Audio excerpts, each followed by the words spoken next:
Good afternoon. My name is Joab Ortiz with Burns & McDonnell, and it is my pleasure to serve as the 2020 and 2021 Chairman of the Board of the Kansas City, Kansas Chamber of Commerce. On behalf of the Board of Directors, the staff, and over 500 members of the Chamber doing business here in Wyandotte County, it is my honor to welcome everyone joining us today in person and via live stream for our second mayoral debate.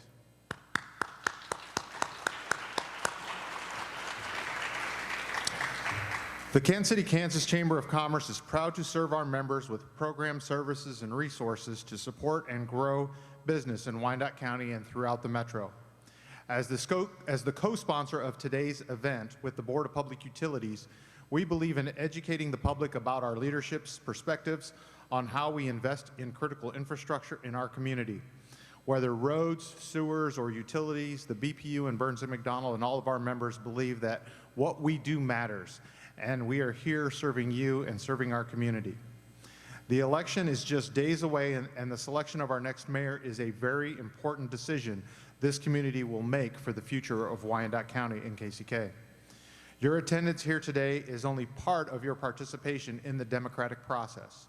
We encourage you not just to listen, but to vote. Our next big chamber event after the election will be right here in Memorial Hall on Friday, November 19th from 5:30 to 9 p.m. Our new annual celebration gala will be an amazing event to celebrate the great things our community has been able to accomplish during these very challenging times. Please visit the Chamber website, and I look forward to seeing you there. Now it is my pleasure to introduce our moderator for this evening's event, award-winning reporter from KMBC News Channel 9, Mike Mahoney.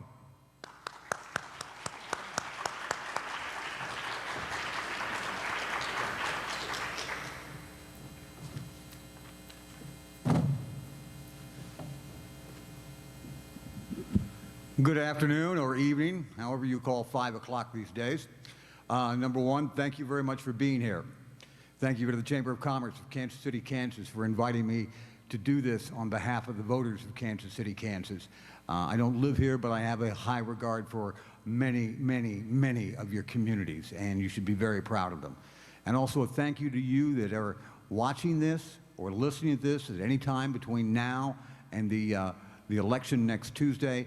Thank you for your citizenship. It's very important. This is how our government works. This is how our nation works. And I might say that local elections in particular are vital. They're vital to you and to I because these are the officials that touch our lives directly the most often, with trash pickup, with public safety, with lights, street lights, neighborhood improvements. What you do in your vote affects who these people are, and it affects your vote directly. So it's very important. You can talk all you want about what you like or don't like in Washington, but what you decide at the local level affects you on a direct basis. That's my soapbox. Now, ladies and gentlemen, it's time to meet our candidates for tonight's debate. First on my right, your left, Mr. Tyrone Garner.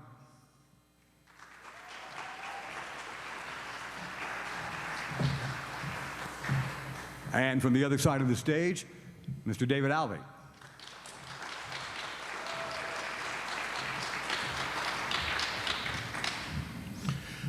The rules of this debate include no opening statements. So we're going to proceed right to the questions by virtue of a coin toss that probably some of you saw a few moments ago. Mr. Alvey won that toss. He elected to do his closing statement last, and therefore Mr. Garner will field the first question, and then we'll alternate. And by the rules of this debate, I also reserve the right to ask some follow-up questions. And gentlemen, like last time, our timer is right down here. Stand up for a second, Ethan. That's where he'll be. He'll have these placards that you can see, and he'll be throwing them up to give you a 90, a 60, a 30, and a time cutoff, and I will cut you off in a polite fashion, but we will do it. All right, folks, let's get to it. Mr. Garner, the unified government has various programs designed to help small business grow in this community. Both of you have campaigned promising to help the owners of these businesses. Can you, Mr. Garner, Tell us one new program, one specific new program you will start to encourage small business growth in Kansas City, Kansas. Yes, I would like to go ahead and start a program of incubators that will encourage small businesses, innovators, and also folks that are upstarts to want to come to Wyandotte County, a one-stop shop.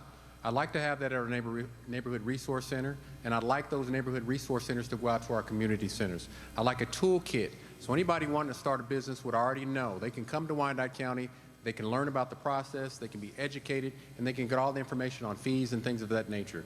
That program would also include a rollback, working with our commissioners on the fees and also the money that we give to businesses, small businesses, through a grant program.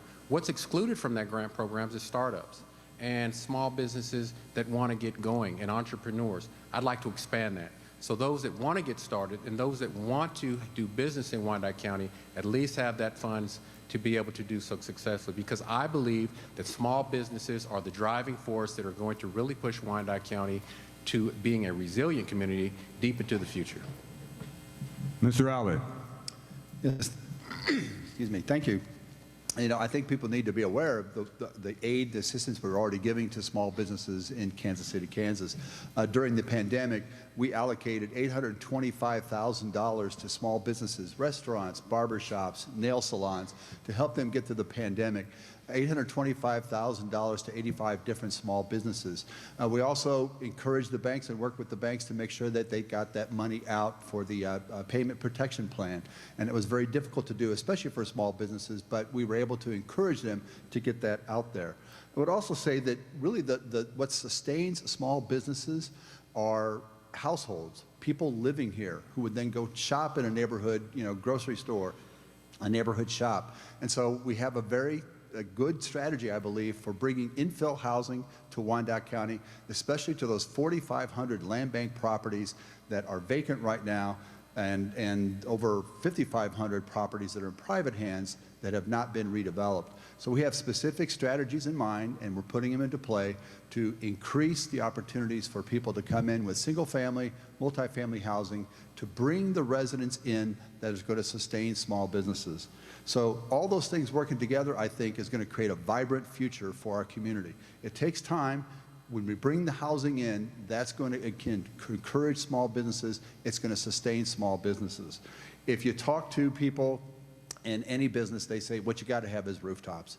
Without rooftops, you simply can't sustain business. Very good. Candidates, this is going to be a two-part question, and Mr. Alvey, you'll get the first opportunity to answer your element of it, and then Mr. Garner, I've got a specific question contained in this for you.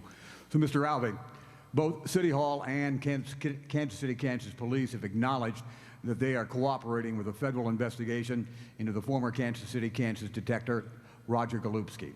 City's involvement in this dates back at least until 2019. Mayor, why did the city wait until recently to acknowledge its role? In your statement, you said you were worried about affecting the investigation. In what way, and who warned you not to talk about it, and why, sir?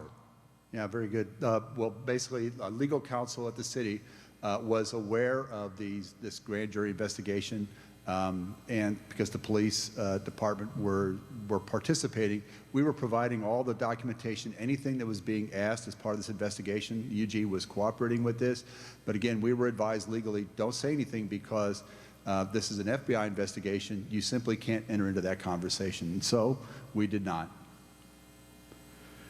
Mr. Garner, you were on the police force for 22 years at the same time that Mr. Golubski was a cop. You've denied knowing anything about Golubski's reputation or his difficulties. In fact, you said at the August, our first debate, just because I worked there like many other police officers doesn't mean I had that information. Now, sir, as you well know, the police force in KCK is not a big agency, and cops do talk. So you knew nothing of Golubski's reputation? No, and let's make it clear. The person you're talking about started, I believe, in 1975 when I was 6 years old. I came on the police department in 1987 as a cadet, right out of high school. I got into management as a deputy chief in 2015. The person you're talking about retired in 2010. I'd like to take one step back. I encourage everybody that's watching today to really pay attention and read the stories about this case, because it's really important that you know the facts. And the fact is that there was a concentrated effort from day one to stop any independent investigations to come into Wyandotte County on what Mark Dupree, our DA, was trying to do. And you can do your research and you know who those people are. And I can tell you, this mayor dragged his feet in that regard. I was the candidate that stood behind in that police department to make sure that Mark Dupree had the support he needed. And I was blacklisted for that. And I'm not ashamed of it, because it was the right thing to do.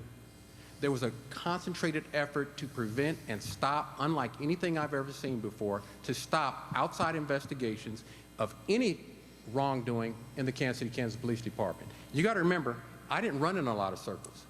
And I don't want to put race in this, but race is in this. Because if you look at the victims of these crimes, they don't look like the people that really reflect the arguments of this conversation. They look like me. And I take offense to the fact that anybody would suggest that when allegations of wrongdoing, egregious allegations of wrongdoing, are being done against people in this community that are part of my community, that I'm going to stand by and sit silent on that.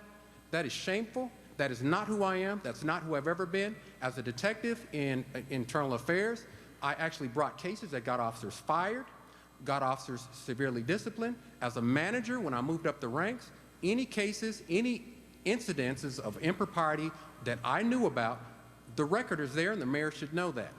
The mayor should know, because the personal records are there, that I disciplined folks, I fired folks, and folks were suspended, and I held people accountable, and I challenge anyone to find anyone under my watch when I was in leadership that did anything that I would know and that I did not address. Because Garner, I can tell you, it just didn't happen. That's time. Mayor, I'll give you an opportunity to respond to that charge that you drug your feet in this investigation or in other investigations regarding the police department. Yeah, that's simply not the truth. I did nothing to try and stop any investigation that would be pointless to try and stop any investigation by federal authorities. In fact, we have done everything we can to provide them with the information they need. We are committed to finding the truth. I want to know what the truth is. I think the community deserves that. No matter what we find out, the people who are responsible for anything, if any of these allegations are true, whatever they're true, we need to find out, and we need to hold people accountable. I would never, never deprive people of justice. That is not who I am. I would never do that. And again, I would challenge anyone, if you have any evidence of that, bring that forward. But there is none. And in terms of being able to see into anybody's personnel records, I don't have access to those. There's a very, hard wall drawn between the elected leadership and the people under the administrator.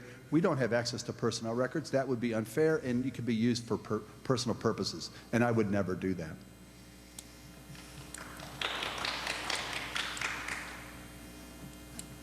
All right, moving on for a second. We're going to start with you, Mr. Garner, on this question, somewhat related. Candidates, almost everybody worries about public safety. In 2020, the KCK murder rate went from 35 in 2019 to 56 in 2020. It was a 60% hike. The crime rate per 1,000 people, according to KBI, increased by 9%. Candidates, what do you think happened to create this increase? Is it all COVID? Can that be, Mr. Garner? I think that there were personnel shortages in the police department, and we were also in between chiefs. I think those are the drivers of that. Also, I believe that we need a police department that is of the community, for the community, and reflective of all the people in the community. And what that means to me is diverse. You've got to have a diverse force of police officers that have a cultural connection to the community that they serve. That's what builds trust. That's what builds understanding, and those are things that we need to work on, and those are things that I advocated when I was a deputy chief in the police department. So when you talk about crime and the crime increases, I can say that I fully support Carl Oakman. He's coming in with an 8-point plan, and we need to give him an opportunity to effectuate that plan, and I'm confident that he will, based on his experience and his qualifications and his dedication to Wyandotte County, and that's where I stand on that issue. But before I finish, I'd like to follow up with one last issue. I just want folks to know that it's shameful, the attacks that have been put on me by my opponent, trying to tie me to things that were totally egregious. It's not just shameful, it's wrong. And I don't mean it's shameful for the mayor. He's already identified to me who he is. I've got my own opinion. It's shameful when you make those kind of attacks that are baseless and unsubstantiated to accuse me basically of something in literature that I'm involved in something egregious and outright criminal. It's wrong, and it's beneath the office of the mayor. It's beneath the office of the mayor, and it's a shame, not so much for you, because you've revealed who you are to me. I have my own opinion of you. It's disrespectful for my service and every other officer that spent 32 years here trying to serve this community. But I'd go further than that. When you bring the ugliness of politics as usual into a campaign, people are sick and tired of politics as usual. They want leadership. They want somebody that's going to stand up and talk about the issues and not dig dirt, make mud, and sling it and hope that it's going to stick. It's not right. And I'm not ashamed for you because you've identified who you are. I'm ashamed that the people, based on how Garner, you went to the gutter. Mr. Garner, fair, gentlemen, here, we're going to handle this, okay? Thank you. Thank you. First off, let me give you an opportunity to respond to that, and then we're going to go back to the original public safety question, but regular amount of time to respond to that, Ethan. All right, Mr. Alvey. Well, first of all, the questions that I've raised are raised throughout the community. They want to know the answers to that, and you've made your response, and that's going to be for people to believe or not to believe. I'm going to suggest that politics as usual. I want to know what you mean by politics as usual, because I have never used my position for my own personal gain. I don't use it for my own personal power. I would never do that. I have never done that, and I would expect if you're going to make those kinds of allegations that it's politics as usual, I find that shameful because you have no evidence that I've ever done anything to use my position for my own personal gain or the personal gain of others. So I call that out as being shameful. Next question. Okay, I'm going to repeat the question that started this exchange, okay, because Mr. Garner got a chance to answer that. And Mr. Alvey, the question was, candidates, almost everybody worries about personal safety. In 2020, the KCK murder rate went from 35 in 2019 to 56 in 2020. It's a 60% bump. The crime rate per 1,000 people in KCK, according to the KBI, increased 9%. Mr. Alvey, what do you think happened to create this increase? In the past, I have heard you talk about the effect of COVID, but can it all be COVID? Well, yeah, I don't know that for sure. I wouldn't. Well, that's what you said in the past, sir. Well, I do think primarily COVID had a very serious effect because, as you know, we had a lot of our students were not in school, and so a lot of the crimes we got reported were juvenile crimes. You know, actually, since last year, our murder rate has declined. Shootings into occupied dwellings have declined. Shootings into automobiles have declined. So that's a good sign. I think Mr. Garner is correct that we are understaffed. And there also has been a chilling effect nationwide on police activities, for good or ill, that they're much less likely. They've done surveys really across the country, and they say that police officers are much less likely to intervene and take action because they're afraid of the consequences if they do something and then it doesn't go well, and they're going to be held responsible for it. That's had a chilling effect, which is why you see police forces across the nation. You know, New York City anticipates a 25% decline, 25% of the force leaving. Seattle, Minneapolis, these are the places where police officers do not feel supported. They feel like they're under watch all the time. They understand that, but again, that's had a chilling effect on policing activities. Very good. Candidates, earlier this year, there was a state government research paper questioning how Kansas cities, all of Kansas cities that are eligible, can use the Star Bond Economic Development Program. The report said it would be decades before the state broke even on its investments that it has already made on Star Bonds. But it also left out of its research the most successful Star Bond project in Kansas, and that's the West Village project here in KCK. And that returns $40 million in sales tax a year to the state. I presume both of you would continue to use the Star Bond program if it's possible. If not, explain that for us. If the answer is yes, give us an idea of how you would use the Star Bond money in KCK. And Mr. Garner, you get this question first. Well, excuse me, Mr. Alvey, you get it. My fault. Go I'm sorry. You lead off. Thank you. Yeah, you know, interesting, the Star Bonds legislation, that package was actually developed by people within Kansas City, Kansas. And we believed at that time, I was not part of it, believed at that time that this is an awesome opportunity to bring new development, specifically to bring businesses that would attract people from the region. That was the original thought. That's why you needed to have an attraction, and then the retail that would associated with that attraction would feed into it, and that'd provide the sales tax. So I'm a very strong supporter of Star Bonds as they were deployed in Wyandotte County in Kansas City, Kansas. You've seen the developments that have happened elsewhere, for instance, in Sedgwick County, in Johnson County. And that's why the problem of Star Bonds being under question arises, because at 135th in Johnson County, you really didn't need Star Bonds to get development going. That was going to happen anywhere, again, just because of the rooftops that were being developed there. What we needed was to create an attraction that would draw in retail and hotels, tourism business, to generate income for our city, and it has done that in spades. If you look at that area of the community in 1997, before it was developed, we were getting $213,000 a year in sales and property taxes from that area. Hardly any money at all. Now we are receiving unified government.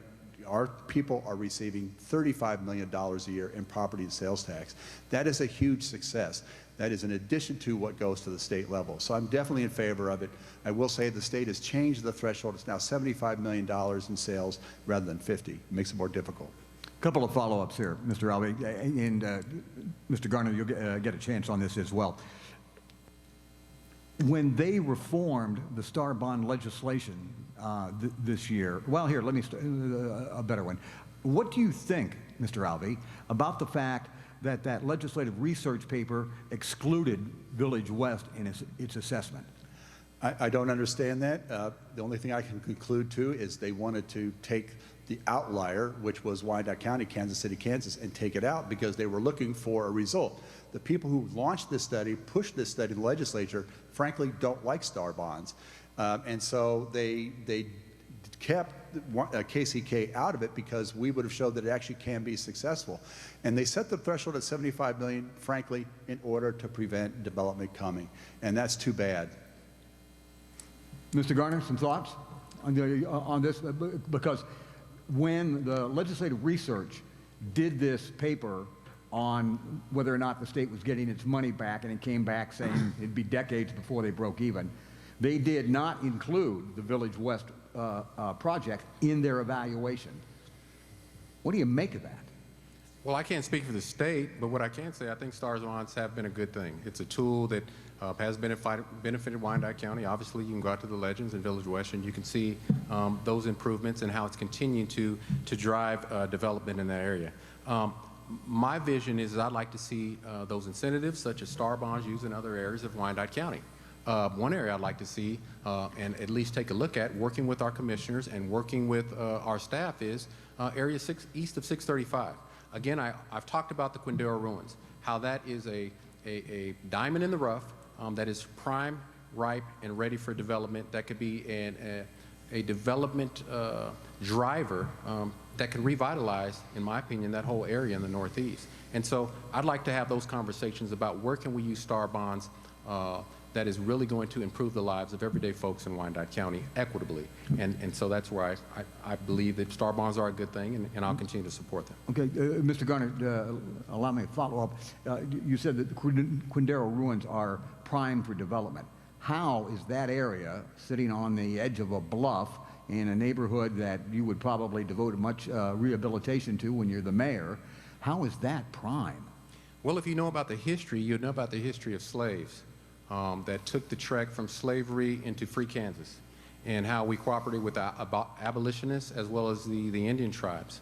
One of them noted is the Wyandotte tribe, and how some of those slaves established townships and how they really created their own business and thriving businesses in the Quindaro area that lasted for a few generations. And so when you talk about the artifacts that are there, the artifacts that are still there, the history that is there, and you look at something on the scale of something you'd see in D.C., a Smithsonian-style museum with artifacts my vision is, as I see, and and other people share this vision, that we see tourists coming from all over, not just the country, but the world, to learn about the plight of slaves to freedom through the Underground Railroad. That's what I'm talking about, and that's the type of vision we need when we talk about economic development, and how developments like that can spur growth and build a resilient Kansas City, Kansas, that's just not going to help the Northeast, but I can see it spreading from the Northeast to downtown into Armidale and other areas of Wyandotte County. Very good. Let's move on. And Mr. Garner, you're going to get the lead off on this as well. Candidates, you seem to have opposite views on how best to grow the Kansas City, Kansas economy, especially for small business, and you've discussed this to some detail. Mr. Garner, you talk about getting the neighborhoods and communities involved. Mr. Alvey, you talk about recruiting developers to the city. Both of these approaches have advantages. Both of them have probably some disadvantages. Candidates, please tell us why your approach is superior. And Mr. Garner, we'll start with you. I don't think you can do one without the other. My approach is that when we talk about big developers coming into Wyandotte County, we need to make sure that the incentives that they ask for and that we give them, that they're responsible. The tax abatements where they pay zero property taxes in Wyandotte County does not benefit the everyday hardworking families that are struggling in Wyandotte County just to get by. You can talk to any of these families that are struggling, whether or not to pay their BPU bill, their mortgage, or put food on the table. I've talked to the mother that's working 2 jobs just to make ends meet. I've talked to people that are struggling because they can't pay their property tax bills, and it's not fair to them when you've got big box developers that do not need 100% tax abatements, and then you want to tell folks, oh, you should feel good about your property values going up, and that's good until you see your bill or until you want to move. And what that does is drives people into poverty, especially when you're talking about a 20% poverty rate in Wyandotte County as it stands now. And then that poverty can lead to homelessness and hopelessness. And then you want to talk about crime, it fuels those things. We've got to take a strategic look on what we're doing, how we're doing it, and do a better job of doing it. And we've got to involve our neighborhoods, our neighborhood groups, our neighborhood leaders. It's a coalesce of a collaboration of stakeholders to make sure that the interests are being met that reflect the values and the will of the people, and taxpayers got to be put first, people got to be put first, and we've got to put people over politics and profits. That's my vision, and that's the type of leadership you'll see from a Tyrone Garner.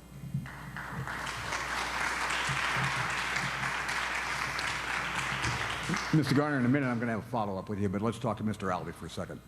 You remember the question? Sure. Yeah, I think that really, as we talk about economic development, it always is about if the economic development comes and it doesn't serve the people in our community, then there's no point.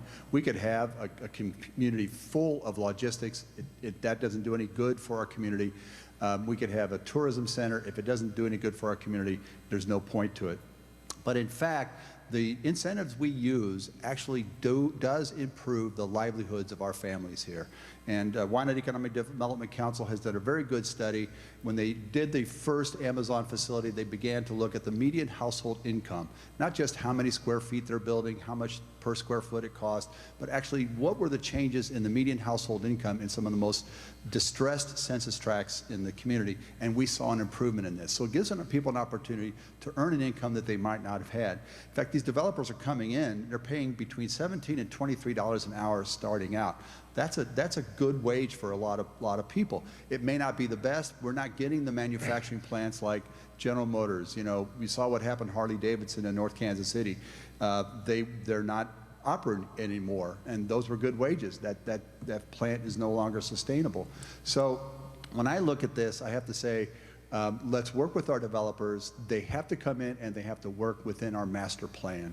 So for instance, our Northeast master plan, a lot of work, a lot of effort, a lot of community collaboration went into devising that plan, and we're going to find a way to make sure that developers understand that they're here to activate that plan, not to override it.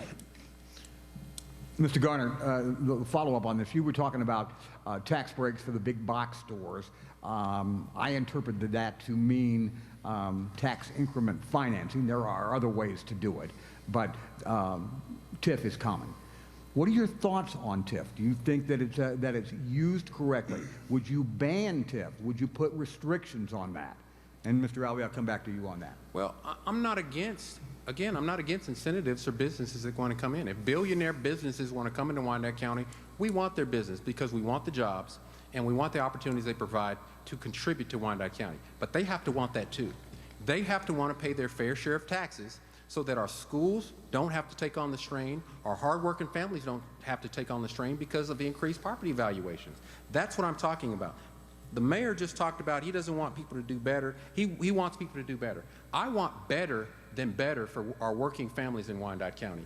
I want them to create wealth. And I can tell you a whole bunch of warehouses, and I've talked to some of those folks that work there, and nothing against the people that work there because they're working hard. But they're working harder than most. And the benefits and the pay is fine, but I want them to be better than fine. I want these people to grow wealth, not just for themselves, but for their families. And the mayor just talked about the Northeast Master Plan. The fallacy that we see, and even bringing that up, is we've had a master plan for the Northeast for a long time. We've had a master plan just that came out for Armourdale. And I can tell you what you're missing from that equation is there's never been a financial commitment to make those plans a reality. That is the failure in leadership, and those things need to stop because you are playing on people's hopes, dreams, and beliefs that the unified government is going to do something for them. It's wrong, it's not right, and that's the leadership that I'm going to change if I'm your mayor. Mr. Garner, the question was restrictions on TIFs, an end to the use of the TIF program. I mean, and I don't need a full answer but could you address that specifically? Specifically, I'm not against any incentives that will bring businesses that can spur growth, jobs, and opportunity, and the success of Wyandotte County. I just want it to be equitable, and it needs to be responsible. So no position on TIFs per se about restrictions. I support. All right. Okay. I support the incentives. Mr. Alvey? No, I definitely support tax increment financing because for developers to come in, especially if a very difficult property to develop, if you look at the new Menards that's going in at 18th and I-35, that's a very difficult property to develop to make it a substantial retail establishment. But even at that, as soon as that is built, we're going to be receiving, we hope, we estimate about $1.3 million a year in sales tax. That equals one mill on the mill levy. If you look at Urban Outfitters, right? So because they were part of the property that the Speedway is located on, they have a 10-year 100% property tax abatement, but they're paying $4.7 million a year in pilot to us. That is a payment in lieu of tax. And they do that so they can predict accurately. So the idea that these developments are coming in and not doing anything for our community is just false. It's a wrong story. It discourages people to think that somehow there is all this money in unified government, we're giving it to people. That's not how it works. These developments would not happen without these incentives. And we are competing with other communities all across. Lenexa is far more generous with their incentives than we are, especially with apartments. That's why you see all those apartments being built in Lenexa. So, we have to be clear that these incentives work for us and they can continue to grow. Was there a second part of that? Yeah. Let me just follow up with both you gentlemen. Yeah. In some cases, and Mr. Garner, you brought this up, that TIF can damage a school district because it robs them of their element of the property taxes, which is essential in funding the schools in Kansas, everywhere in it. Some places hold school districts harmless. In other words, they get their money and it's not part of any sort of tax break that the city cuts a deal with developers. That would probably require, I suspect, state legislation. What do you think of that idea? Going to Topeka, getting a piece of legislation that in TIF developments, school districts are held harmless. Mr. Alvey, we'll come back to you on that as well. I totally support that. Excuse me. I totally support that. I think it's an awesome idea. That's something I would lobby for because I was in education. I was a member of the community college board, and I did run for the USD 500 at one point. Our kids should be important. They're the future of this community, and yes, that's legislation that I definitely would support and get behind because I would love to see something like that in reality. I just don't want, and I want to make it clear to everybody, I am not against incentives. They just need to be responsible. They need to be fair. And these businesses that want to come in, we're not Olathe, we're not Johnson County. maybe they can afford to give 100% tax abatements. Wyandotte County is still one of the poorest communities in the state of Kansas. We want people to come in here that want to be good neighbors that are going to help revitalize and add to the value of Wyandotte County. And our land is actually cheaper than you would probably find in other areas of the metro. And so we shouldn't have to give away the farm to get businesses there. And the problem with that is when you give it to one, after the abatement is up, they usually want another one, or they threaten to leave, or you see other businesses say, we want what they had, or at least close to it. Somewhere we've got to say enough. We got to say you need to stop. And that's why I also talk about we need to balance these big businesses want to come here with investing in our small businesses, because they pay a big portion of property taxes without any incentives, and they pay the pilot and everything else associated with that. We've got to support small businesses. So quickly, Mr. Garner, then you are for some restrictions on TIF. No, I'm not. Well, you just said they can't be 100%. You can't give away the farm. That doesn't include TIF. I'm talking about tax abatements. Well, TIF is a tax And what abatement. I told you was, and I told you that I agreed wholeheartedly with making legislation to, what your question was, Right. excluding the school districts out of that, and I do support that. Okay, very good, thanks. Mr. Alvey, what do you know about any efforts that unified government has made along those lines about trying to hold schools harmless? Or has it ever come up? I mean, is it discussed? No, so most of this stuff was put in place long before I came in. Yeah. I will say this, that when the Walmart, for instance, was built out at the Legends, there was, again, a special payment made to the Piper School District to try and keep them whole. So I thought that was a good move. In terms of giving abatements and then having the company say, okay, we're going to come back after that abatement expires and we want more, you can't do that with a TIF because they have to build something. There has to be some kind of vertical construction or some kind of development there that's going to cost them. That's what they would use the abatement for. So they just can't come back and say, okay, well now we don't want to pay anymore, don't make us pay. It just doesn't work that way. That's just not accurate. I also got to correct people's notions about what a master plan is. A master plan is an urban design planning document that says, if our vision were fully realized, what would this look like? It is not a document that the unified government takes and says, okay, well, we know this is what we want, we would like to see. We're going to go and build this many houses, and we're going to use unified government to go build this many shops, and we're going to use this unified government to build these many stores. That's not how it works. It's really a guide for the development that moves forward. It's really bringing developers in and saying, here's our vision, our community vision for what we want this community to look like, and when you develop here, you're going to be following that guide. And I do think people believe that the master plan is a checklist for the unified government with a price tag, and we're just going to go systematically through that thing and enact it. It's not how it works. All right. Ken, it's another two-part question for you, and by the luck of the draw, we're going to start with Mr. Alvey here, and then Mr. Garner, I've got a second element for you. Mr. Alvey, an immigration group called Safe and Welcoming is pushing for Kansas City, Kansas to issue municipal identification cards, and you are reluctant to do that. Among other things, you fear that it could jeopardize federal contracts, including some with the Department of Justice and Immigration and Customs Enforcement, known as ICE, adding that it is against federal law to cut out any particular agency. So, Mr. Alvey, why not create a KCK standalone municipal ID? So I have to be clear. Actually, my position, I don't think you represented my position correctly. So there have been two pieces to this. Municipal ID, which the argument is that there are people in our community who cannot access services because they don't have a photo ID. You know, in conversations we've had, we did a presentation in 2018 to look at what that would look like for us.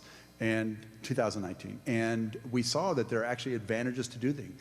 Our police department would love to be able for people to have a municipal ID with photo ID with an address, because that helps them if they need to get information. It makes them feel comfortable. They can share information with the police. And so our police department supports that, and I would support that. And in fact, there are programs out in the nation that allows, you know, say a community bank will issue the ID and that allows people to get banked. That they can use an ATM machine, they can get a bank account, even a credit card. I support all those kinds of things to allow people to access services. The other part of this, though, we were told is, well, you can't do the municipal ID unless you put in this provision that would preclude our police department from enforcing immigration activities. Well, the fact of the matter is our police department does not do any enforcement of immigration activities. But what we do is we work with ICE, with other federal agencies to do law enforcement that is not related to immigration at all. We have also signed off, okay, we've also signed off on agreements that prohibit us. This would actually violate federal law if we were to say we would never work with ICE. We just simply can't do that.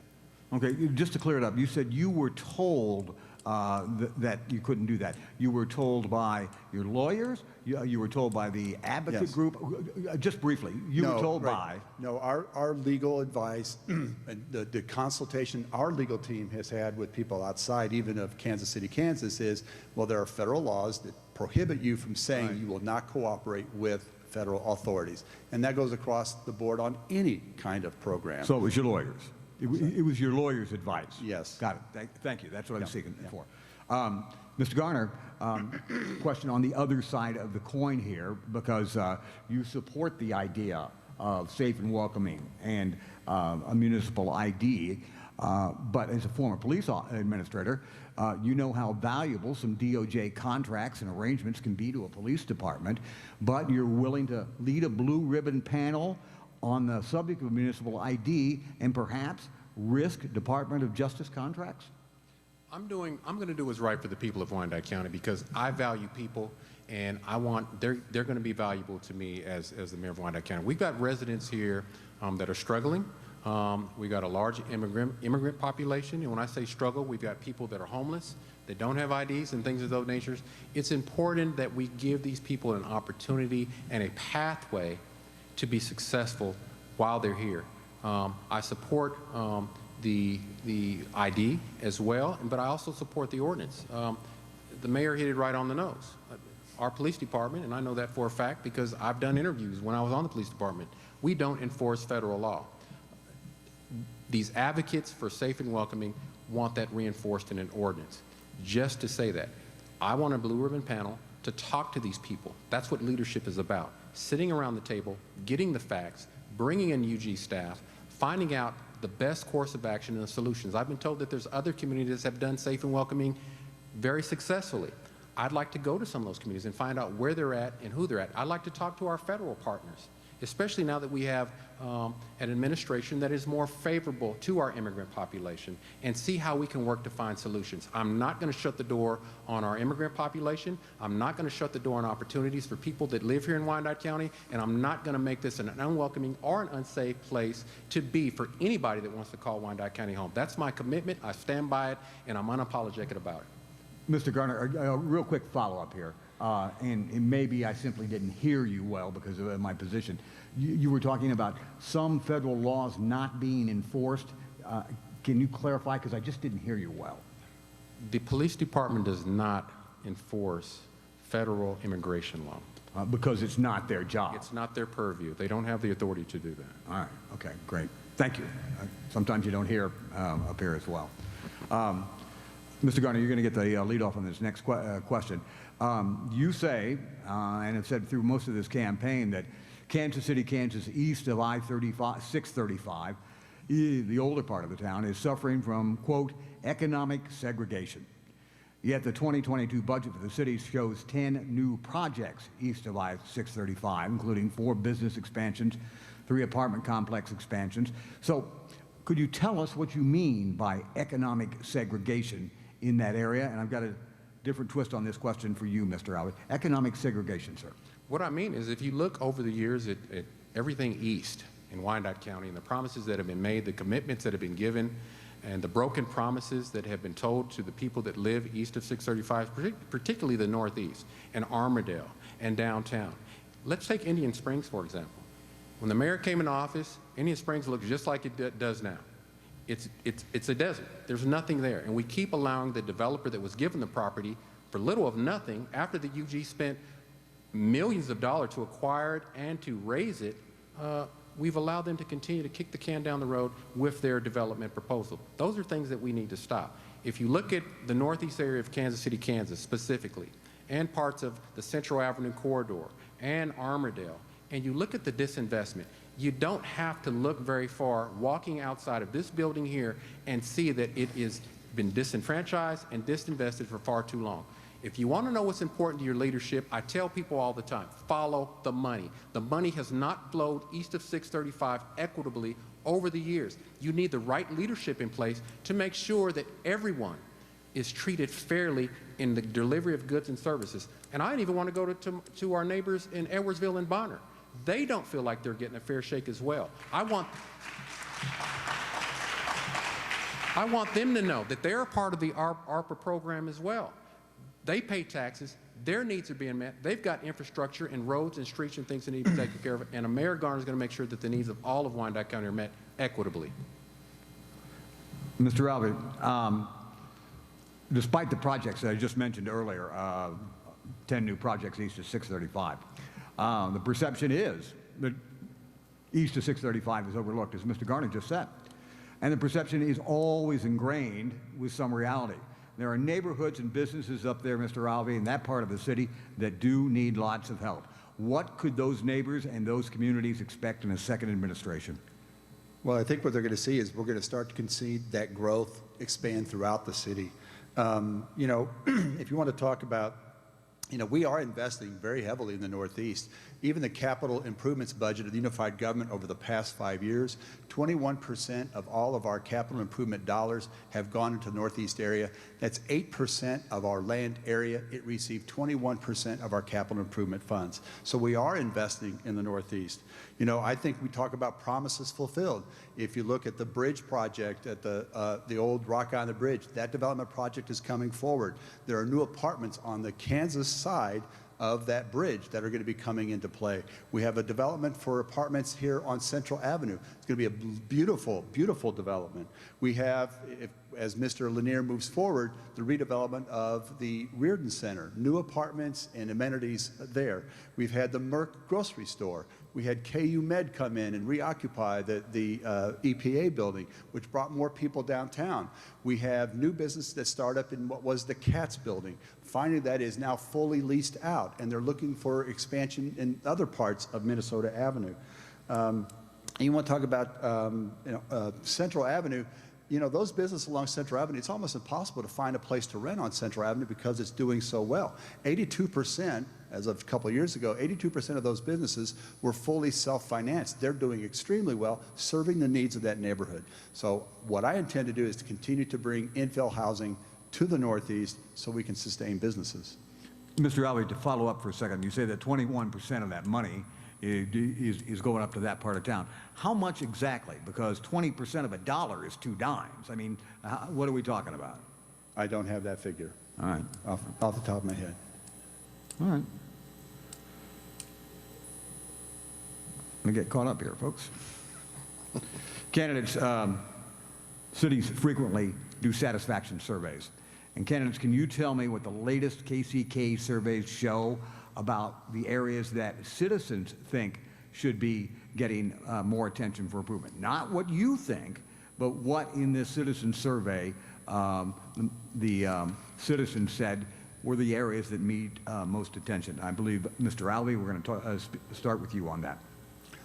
Right. So certainly what I understand is definitely code enforcement. People want to see more investment in our code enforcement. They want to see beautified neighborhoods, especially removing debris, trash, junk cars.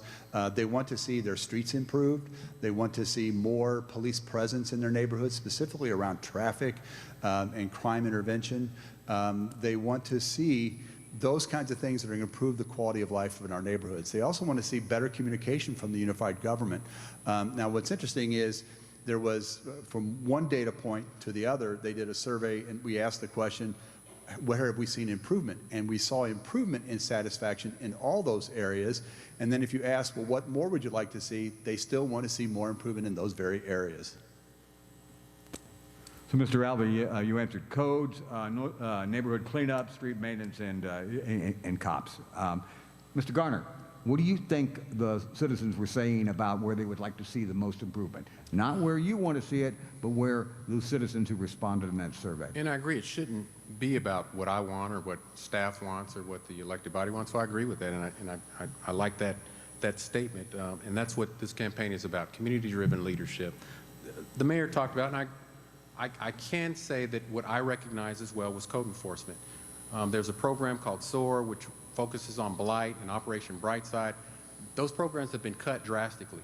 And when you talk about graffiti and trash, I know just coming from the police department, those things really have a profound impact on crime increases. So we need to make sure those are fully funded. When you talk about streets, and the mayor talked about the things along Central Avenue, yes, the businesses along Central Avenue are doing well, but go look at the sidewalks in the streets. We need to make sure the infrastructure supports those businesses because they do pay their fair share of taxes. You talk about police. Police has been understaffed and underfunded for far too long.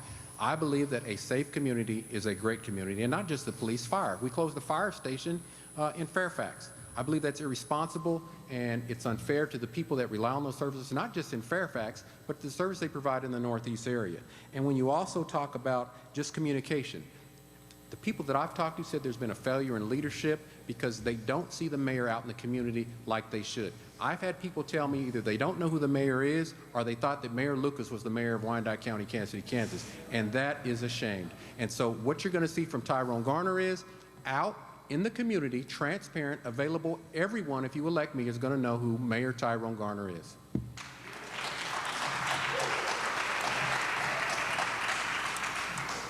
Coincidentally, the survey listed in what folks wanted to see, maintenance of city streets was dominant, 63%. Planning and zoning, second, 36%. Code enforcement was third, 29%. And then, excuse me, in descending order, communications with the public, municipal court, public transportation, stormwater runoff, parks and recreation, sewer utility, trash and recycling, police, ambulance, and fire, in that order. Mr. Garner, you are campaigning in part on calling for reform at the BPU and a lowering of taxes. Can you tell the voters a little bit about that for a second? Well, not so much reform is I want to have a complete top-down audit of both the BPU and the unified government. I believe in streamlined, smaller government. If you look at the unified government, let's just take a look at the unified government's budget. When Mayor Alvey became mayor and got elected in 2017, the UG budget was $345 million. It has ballooned to $420 million as of the last budget approval. People are asking, where's the money going and why do we have excesses, but we know that we have needs, and the mayor even mentioned himself, infrastructure needs in the community. Commissioners have asked that. There were some commissioners that pushed to have a mill levy reduction, and it was rejected. So the BPU is really important because it goes back to the pilot. The payment in lieu of taxes. I would like to see a 2% reduction in the pilot. The economists that I've talked to said that the UG budget can assimilate those cost reductions, not to businesses, but to at least residential ratepayers. I'm not a naysayer. I want to see how we can get with these smart economists and find out how we can bring some tax relief and BPU relief to the people of Wyandotte County, because we are literally taxing people in Wyandotte County to death. And the mayor talks about people and wanting revitalization. People are not going to want to do business or move to Wyandotte County if they can't afford to live here. And that's the issue. And so we've got to have a real conversation how to lower taxes and at least make the BPU bill a utility bill, or at least make it to where it's affordable, and so our poor people aren't taxed and shut off because they have a tax that has nothing to do with their utilities. Mr. Alvey?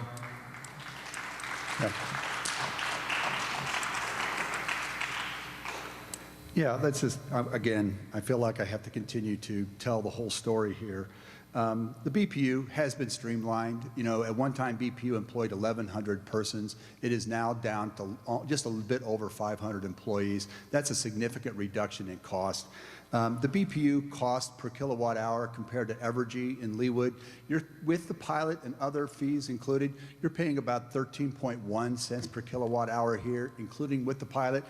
Evergy and Leawood, you're paying over 16 cents per kilowatt hour. We're getting a good deal from our public utility, publicly owned, And they do a great job, and we have to start realizing that and give them credit for the good job they're doing. Mr. Garner continues to say that we ballooned the budget from $340 million to $425 million. The fact of the matter is that $87 million of that is coming from the federal government. It's a one-time payment. We did not balloon our budget. We have $87 million that we now can deploy for projects across our city. And we're going to be very strategic in the use of those funds. We've already expended money or set aside money for homeless care. We're going to set aside money for infrastructure. We're going to set aside money for providing services to our community. That's going to happen. And I want to go back to something he said about Edwardsville and Bonner Springs and the ARPA money. Those cities are separate because of the size of their population. They're not going to tap into the money that comes through the unified government. They're going to be able to tap into the money separately from a different formula. So let's be clear to how that money works. Mr. Garner, you got a response? Yes, let's be clear about how the money works. They weren't even involved in the conversation. It's a unified government. That means that Wyandotte County has a portion of taxes that is available to both Bonner and Edwardsville. It's irresponsible for you to even say that, because what that tells the people and it tells me is that they don't matter, and they should. And they should matter, and if they matter to you, they would be a part of that conversation. And when you talk about BPU, I'm not talking about the pilot in a way that's saying that what can't be done. I want to look at ways that we can do things to help the hard-working families in Wyandotte County that have been begging you to do something as far as tax relief and about doing something about the pilot that affects real people's lives every day, especially when we talk about COVID and the moratoriums and the moratoriums on rents and utilities and things of that nature. We've got to do a better job taking care of people. We've got to put people first, and we need a mayor that is going to fight for Wyandotte County and is going to always put the best interests of the people in Wyandotte County first. And they're telling me there is a failure in leadership in that regard, and that's why I'm running, because I want to bridge that gap. Mr. Garner, a follow-up here. I'm really curious about your campaign promise here to audit the government and audit BPU. Tell me about that. When does that start? How long does it last? And how much are you willing to spend to get it done? That's not a promise that I can keep, because it's not a promise. That is a proposal that I would like to have. The unified What's the difference? Well, the difference is because the mayor doesn't vote. I've got to work with the community. I have to work with staff. And really, I have to get 10 commissioners to agree with that. And I believe if the people that I'm going to reach out to stand with me, and it's important to them, it's going to be important to me, and we go to the commissioners and we come to them with a viable plan, I challenge any commissioner on the unified government to say no to the values and the will of the people. I challenge them to do that. So when I talk about getting things done, we have to get things done in a way to where we work collaboratively with the commission, because ultimately the commission is the body that will decide. Very good. Thanks. Mr. Alvey, you got any comment there?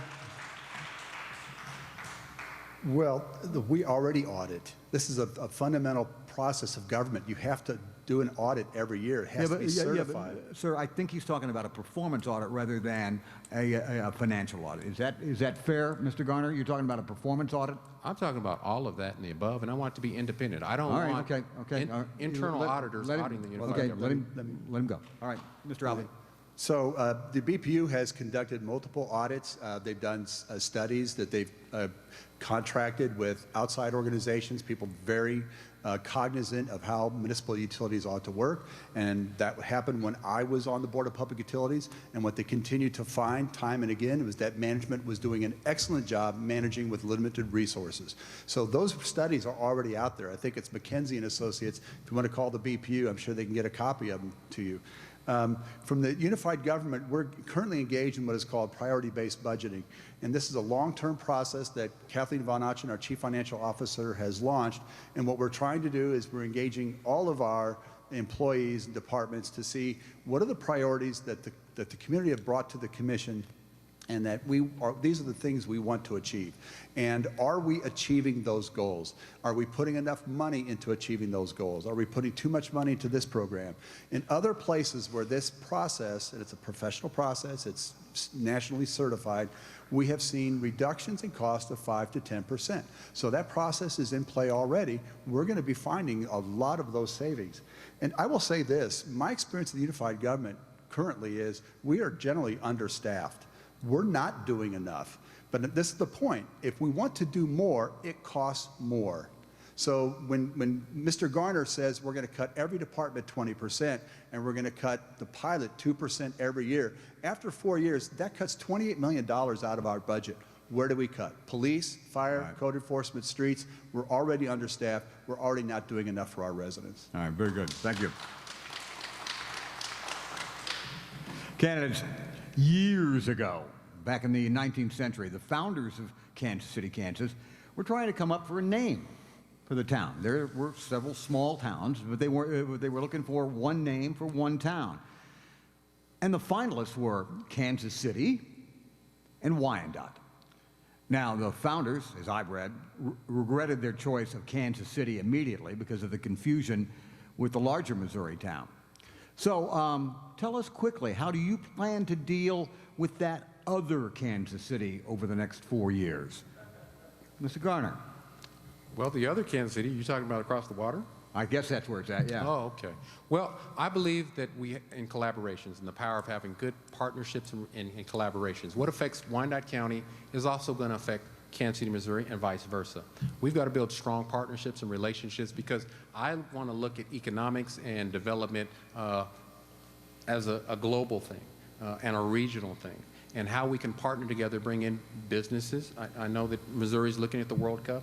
Some of those things, if we can get those things here, are going to have a residual effect on not just economic development, but some type of economic benefit to Wyandotte County. So I want to make sure that we have leadership in place, not just in the mayor's office, but with staff, that we're reaching out and we're keeping in close communication with business owners, developers, and our partners, both elected and unelected, so that we're all on the same sheet of music so we can grow the whole Kansas City metropolitan area, and we can all share in the success that's available out there. Mr. Alvey, how about the other guys? Yeah, well, obviously, I always try to explain it this way, that Kansas City, Kansas began and continued and probably will remain somewhat of a satellite from the greater metropolitan area. The center of economic growth really is the center of Kansas City, Missouri. That's where the financial institutions are located, the insurance groups, the main banks. That's where they're really kind of located. But we continue to grow on our own, and we do cooperate in economic development. As you know, in this very building, we signed the kind of the non-compete, the border war truce between Missouri and Kansas, that we would not poach from one another. We want to see growth happen regionally, a net growth, not just we're going to steal jobs from Missouri or they're going to steal jobs from us. And that's been so far effective. We're not going to use the competing incentives to do that. We worked with the Kansas City Sports Commission to, again, attract the World Cup. I was over there last week to be a part of the presentation. You know, we worked very closely with the Core Four, that is with not just Casey Moe, but also Johnson County, Jackson County, Frank White, Mayor Lucas, Chairman Eilert from Johnson County, to really come together with a common approach to COVID. And so we were able to make some announcements. Unfortunately, that kind of broke down over time. I would say one of the main problems that we have is that, you know, comment that people think that Quentin Lucas is the mayor of Kansas City, Kansas. Well, these people obviously are not voters. I would have to say that first, because they would know who they voted for. But also, we don't get the media coverage we deserve. And they don't simply send reporters over here to follow what's good that is going on here. Very good. Candidates, we've reached the point in this proceeding where it's time for the closing statement from each of you. By the flip of the coin that Mr. Alvey won, he elected to go last in the summary statement. And so, Mr. Garner. Well, thank you again to the Chamber for having us, and thank you for moderating. Thank you for everybody that's here. Really enjoyed being on the campaign trail. While I was on the campaign trail, I had the opportunity to meet a lot of people, hardworking people. They don't just care about Wyandotte County, they love Wyandotte County.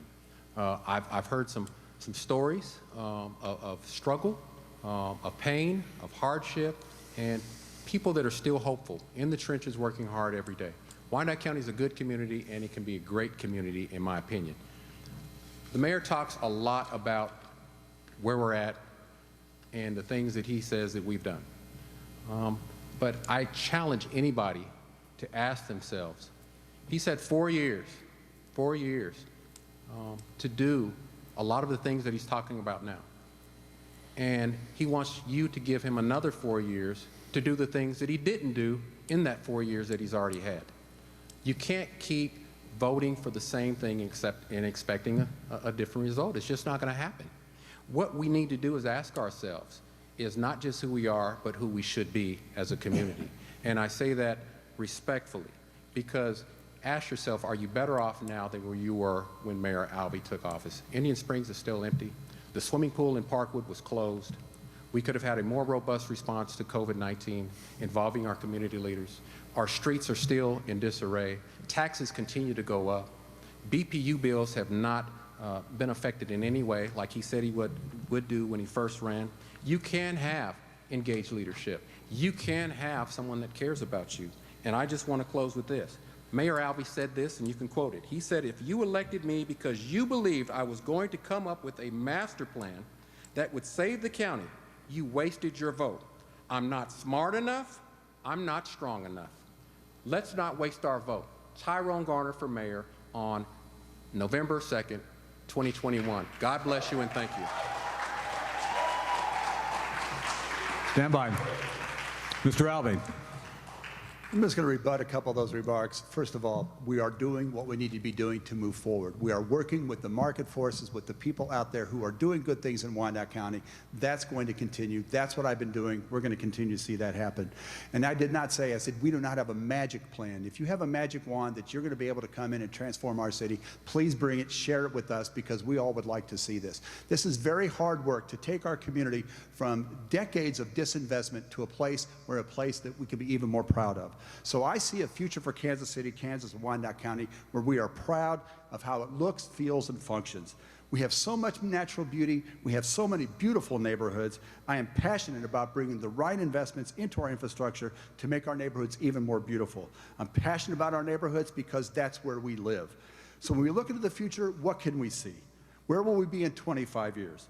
I hope, and I'm working for, a city and a county where our streets are paved, our curbs are fixed, where we can afford to change out the lights in our street lights and save our BPU money and ultimately our customers. I see a city where there are more traffic patrols so our people can be more safe.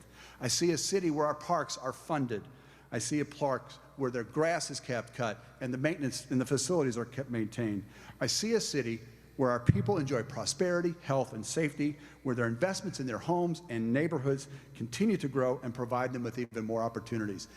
He continues, Mr. Garner continues to say that we can reduce taxes and spend more money. That is simply impossible. I believe it's necessary to be truthful and honest in every way, take a straightforward look at the problems so we can solve them.